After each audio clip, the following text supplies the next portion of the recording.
Hey everyone. If you saw me that Wednesday morning around 9:30, sitting in my usual corner desk in a faded blue button-down, sipping black coffee from a plain mug that says, "World's Most Average Dad," you'd swear I was just another guy marking time until retirement at a quiet East Coast shipping company that you'd never imagine that same ordinary man could quietly dismantle a smug executive's entire world and turn an office upside down, with nothing more than a laptop and years of bottled up patience finally running out. I'm Ethan Hayes, and that day I finally got even. Stay with me. This is a story of betrayal, panic, hidden power, and the kind of cold revenge that feels good after too many years of being overlooked. If you enjoy tales where the quiet guy wins and the arrogant ones fall hard, tap that subscribe button so you don't miss how it all plays out. Let's go. The morning light was just touching the windows at Atlantic Freight Dynamics when things started feeling wrong. That I was at my desk near the back wall, looking like I was reviewing the same old safety checklists. But in truth, I was running one last check on a shipment manifest nobody else in the building was allowed to see. That IT appeared routine on paper. 32 containers of marine navigation equipment heading to a Navy yard in Norfolk. Normal load for us. But inside those crates were next-generation underwater passive acoustic surveillance modules, gear that could pick up the whisper of a diesel-electric sub from half an ocean away. Value over $92 million. The route was classified. The timing was critical. The security rules were absolute. That I'm 48, 14 years in this place. To everyone here, I'm just Ethan, the compliance guy who reminds people to wear steel toes in the warehouse, sends monthly emails about proper lifting, and keeps the first aid kit stocked. Same 3 shirts on rotation, black coffee every day, never join the happy hours. Quiet. Dependable. Boring. That's how I wanted it. The woman who charged across the open floor that morning was the opposite, Vanessa Reed. 36. Vice President of Logistics and Strategy. Georgetown MBA. Always in bright blazers that screamed confidence, electric blue that day. She walked like the room belonged to her. Trailing her was Tyler Brooks, 24, fast-tracked from intern to special projects coordinator in months. Family connection? Obviously. She called it mentorship. Ethan.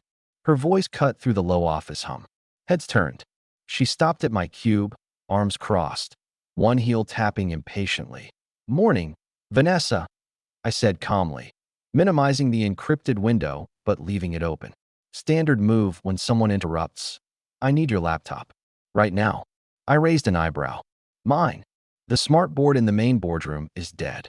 IT says 2 hours minimum. I've got the monthly all hands in 15. Growth numbers, new clients, the full show. Your machine has the ports and software. Hand it over." My stomach tightened, but my face stayed neutral. I'm in the middle of a compliance review. Sensitive data. I can email the slides to Tyler's computer if Tyler's charger is at home and his battery is dying. She rolled her eyes. "Look, Ethan, I get it. You love your checklists and helmet reminders. But this is real business. Grown-ups need to run the meeting. Just close your files and give me the computer." The condescension hit hard. She'd done this for years, treating me like the outdated guy who didn't speak modern corporate. Last month, she laughed in a staff call when I questioned her rushed cloud migration plan. "Okay, old-timer," she said. Everyone chuckled if she only knew that old-timer had spent 2 decades as a cleared liaison for naval intelligence, planted here as the quiet shield between the public shipping side and the black budget side. Atlantic Freight Dynamics wasn't just a logistics company. It was a legal front.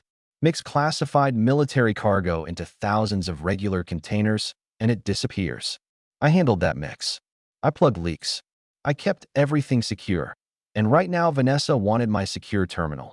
The one hardwired to a satellite link, encrypted beyond commercial reach, currently displaying live tracking of a $92 million convoy.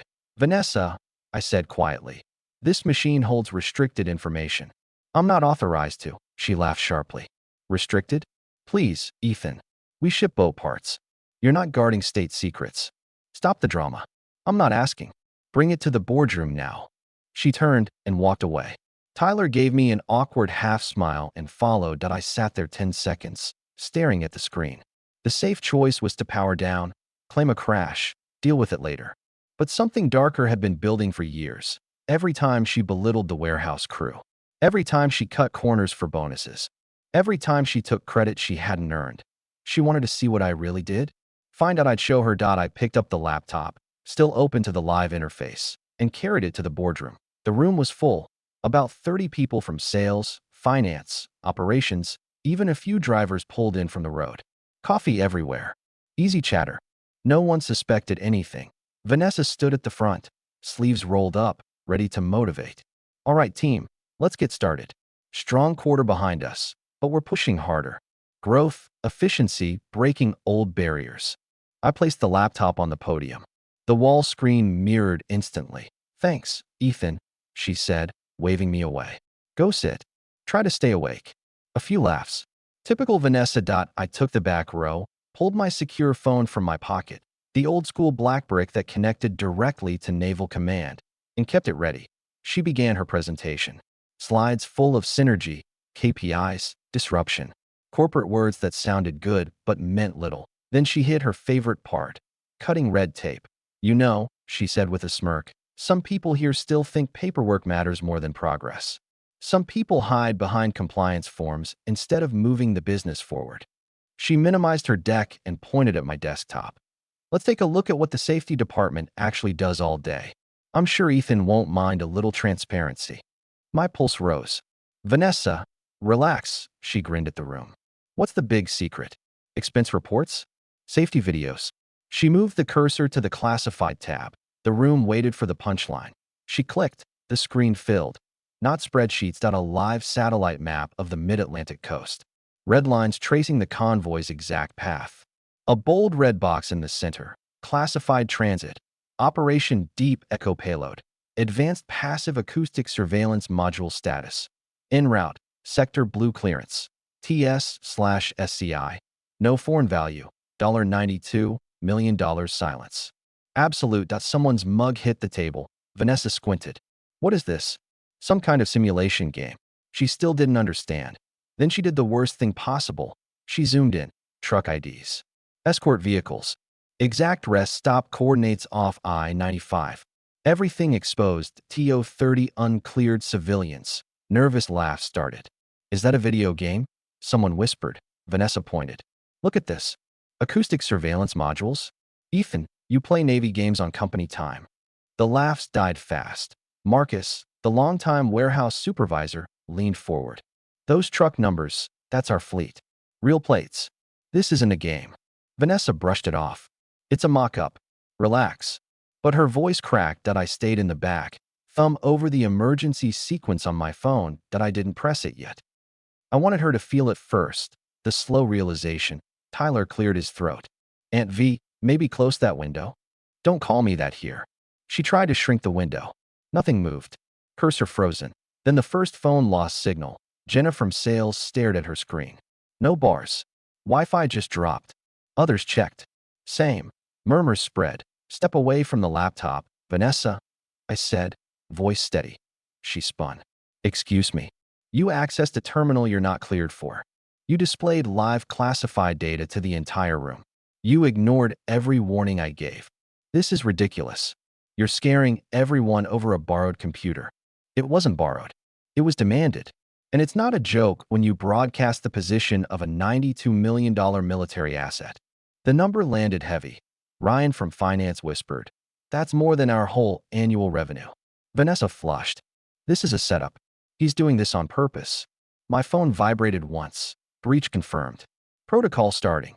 You have about 90 seconds before the first phase locks in. She laughed weakly. Until what? The IT guy arrives. No answer. The lights flickered once. Twice. Then went out. 0.3 heartbeats of total dark. Emergency red strips came on. A low mechanical hum started. Air systems sealing. Gasps. Chair scraping. Someone yelped. This isn't funny. Turn the lights back on. I stood slowly. It's not a prank. It's containment. Containment. You compromised national security data in front of witnesses. The system flagged it. The building is now under federal lockdown. No calls. No internet. No way out. Until the response team clears the site. Tyler's face went white. Aunt V, what did you do? Shut up, Tyler. Her eyes darted. Doors, windows, screen. The display was now black except for one white countdown. 2700 Singus 45 minutes. That's just a graphic he programmed. That's the ETA for the tactical team. They're already airborne. They'll land on the roof. They'll breach. They'll secure. And they'll arrest the person responsible. The room went dead quiet. Sarah from HR whispered, "Are we in trouble?" I looked around at 30 faces in red light. Good people. Normal people. Most of you are witnesses. You were in a meeting. You didn't touch the computer. They'll question you, wipe your devices, give you NDAs, and send you home. I paused. But the person who demanded access? Ignored warnings? Clicked the tab and zoomed in on classified coordinates. All eyes turned to Vanessa. She backed against the podium. "This is insane. I'm the VP. I run this place. You run shipping schedules and bonuses. You don't have TS/SCI clearance. Unauthorized disclosure, even by accident, is a federal crime." Her mouth moved, but no sound came. For the first time, she looked small. Then came the distant thump, thump, thump. Helicopter rotors, getting louder. People rushed to the windows.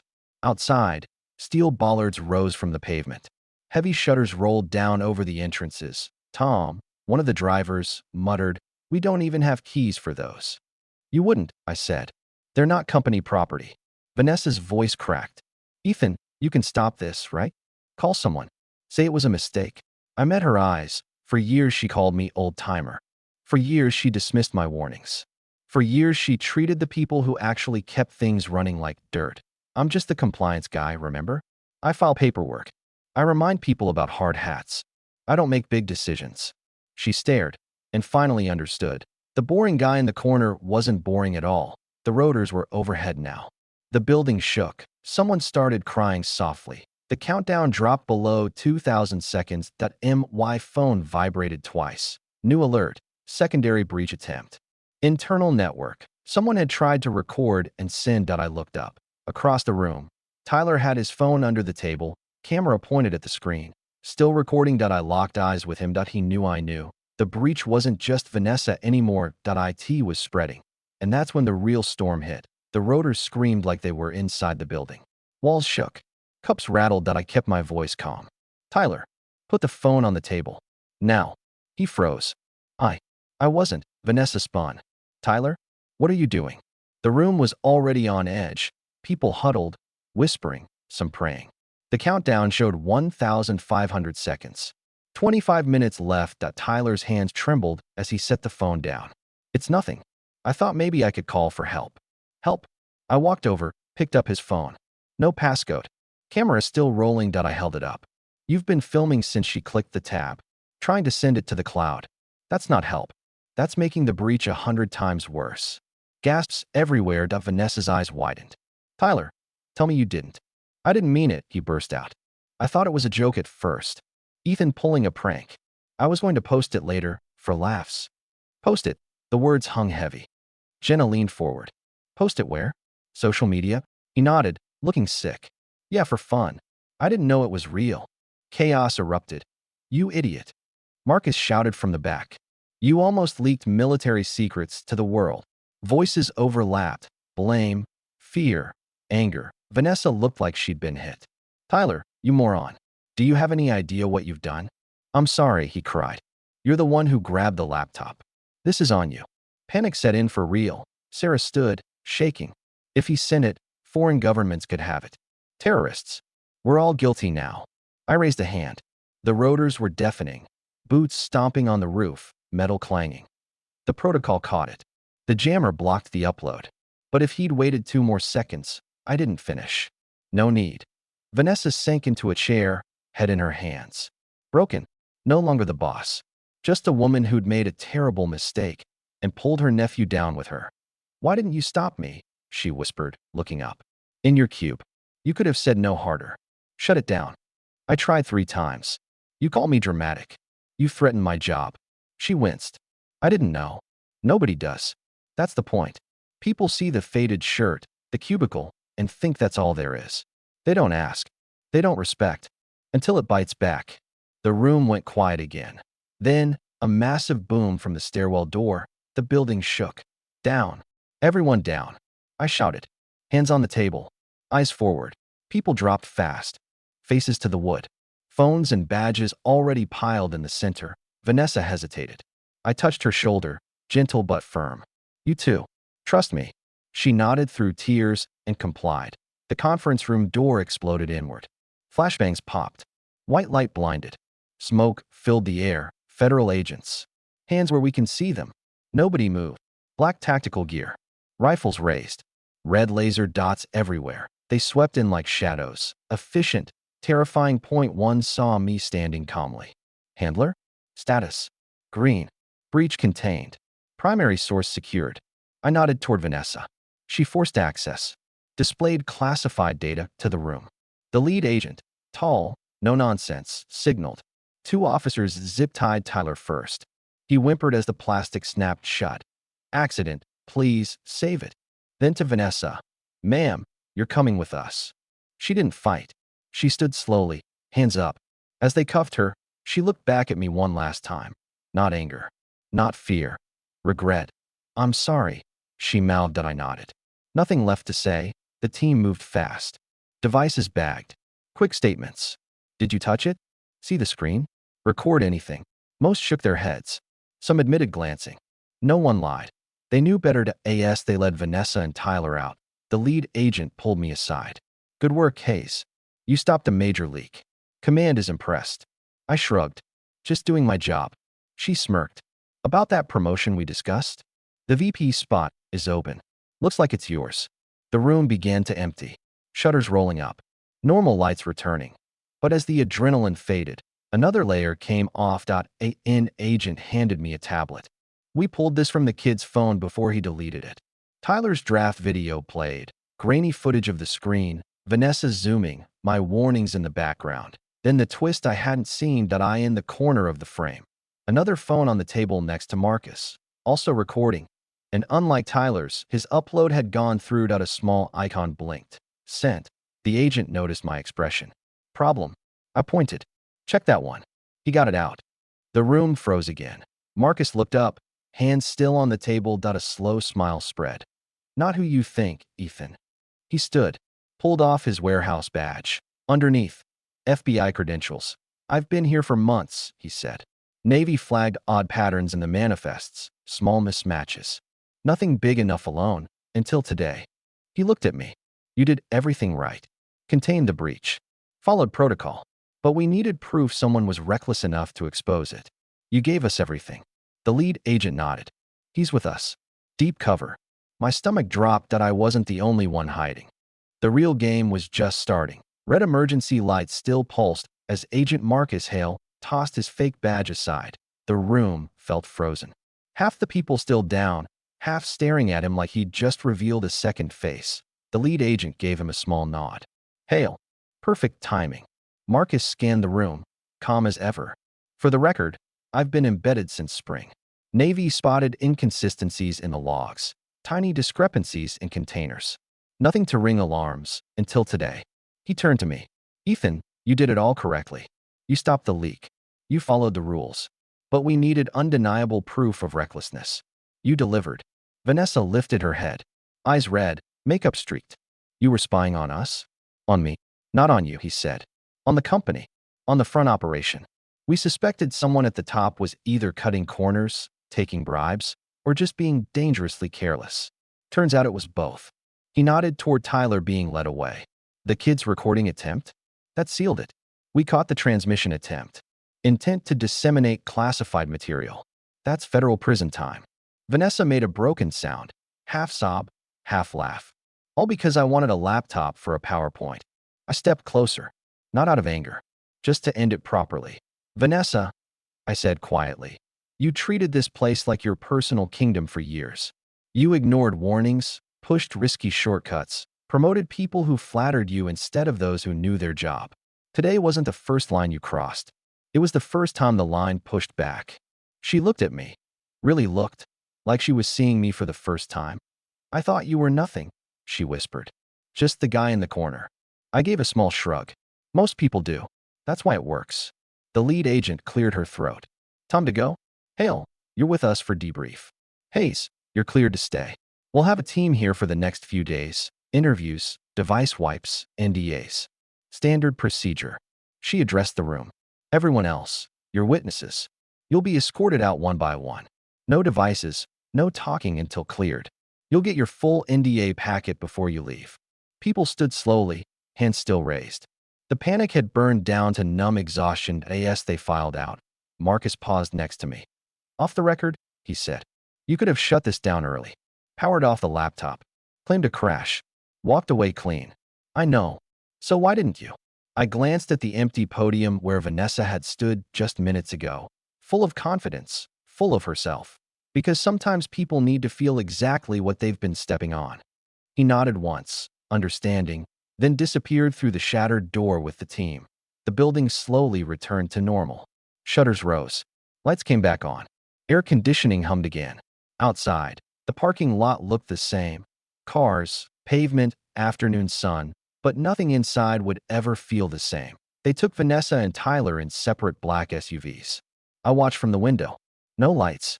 No sirens. Just quiet. Final departure. By late afternoon, the response team was gone. A new secure terminal waited on my desk. Bigger screen, stronger encryption, direct line to naval intelligence. And a memo from command. Effective immediately.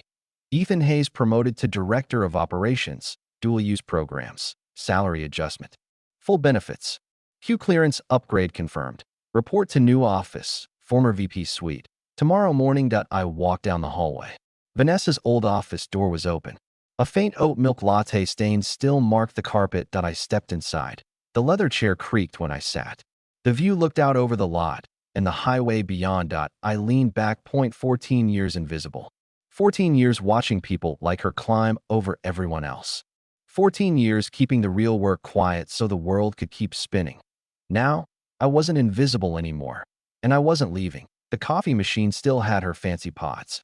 I made myself a black one anyway. It tasted like victory. Some people think logistics is boring. Some people think the quiet guy in the cubicle is harmless. Yesterday, I showed them both how wrong they were. Tomorrow, I get to run this place the way it was always meant to be run. Carefully, quietly, and with everyone remembering exactly who keeps the lights on. I think I'm going to enjoy this view.